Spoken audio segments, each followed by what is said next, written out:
مجھے وحشت ہے خزاں کی ظالم ہواؤں سے، مجھے وحشت ہے خزاں کی ظالم ہواؤں سے، اس نے میری محبوب کو میری قربت سے دور کر دیا۔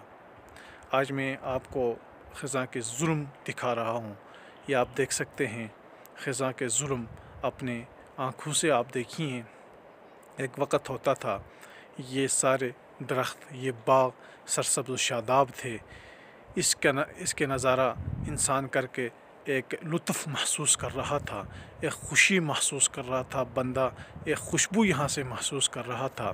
لیکن جب سے خزاں ٹوٹ پڑا اس باغ پہ تو خزاں نے سب کچھ ملیا میٹ کر دیا، باغ کی رونق باغ سے چھین لی، اس کا سبزہ چھین لیا، وہ تمام لطف جو بندہ دیکھ کے اس سے محسوس کر رہا تھا سب کچھ ختم کر دیا خزاں نے۔ بے شک جو کہتے ہیں کہ خزاں ظالم ہوتا ہے وہی سچ ہی کہتے ہیں۔ اللہ تعالی ہمیں خزاں کی طرح دیگر تمام ظالموں کے مظالم سے بچائے رکھیں۔